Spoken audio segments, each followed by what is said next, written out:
পৃথিবীতে 28 কোটি মানুষ থাকা সত্ত্বেও আমরা দিন শেষে একটা মানুষের অভাব বোধ করি। একটা মানুষকে দু চোখে হন্য হয়ে খুঁজি। একটা মানুষের জন্য গোটা পৃথিবী অন্ধকার দেখি।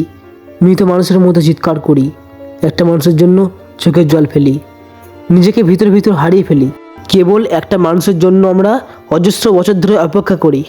দিন শেষ পর্যন্ত অপেক্ষা করবো বলে নিজের কাছে প্রতিজ্ঞা নেই। অথচ ওই নির্দিষ্ট একটা মানুষ ব্যতীত গোটা পৃথিবী অভাব বোধ করে। চোখ দুটোকে স্বস্তির একটা ঘুম উপহার দিতে চাই। অপেক্ষাহীন সহজ সাবলীল একটা চরিত্রে আমাদের দেখাতে চাই। কেবল ওই একটা মানুষ ব্যতীত তবে মনের চা পাওয়া আমার কাছে বড্ড বেশি অসহায়। সব না পাওয়াকে বিসর্জন দিতে পারলেও মনের মন্দিরের মানুষটাকে ভুলে যাওয়ার সাধ্য আমাদের কারো নেই। ব্যস্ত নাগরিক কোলাহলে, স্বচ্ছ কাঁচের মতো কর্পোরেট জীবন, রঙিন আলো, সব কিছু শান্ত হয়ে যখন গভীর রাত, অন্তত তখন সেই একটা মানুষের অভাববোধ, না পাওয়ার অপেক্ষা, অনন্ত অপেক্ষা আমাদের ভিতরে একবারে অদৃশ্য করে দেয়। তবে আমাদের মনের ভেতর কী হচ্ছে সেটা শুধু আমরাই জানি। কেউ দেখতেও পারে না, কেউ জানতেও পারে না, শুধু আমরাই জানি। তবে আমার এই ছোট্ট গল্পটা এখানে শেষ হলো। গল্পটা ভালো লাগলে প্লিজ লাইক, কমেন্ট, শেয়ার এবং সাবস্ক্রাইব করতে ভুলো না। আসছি পরবর্তী ভিডিওতে।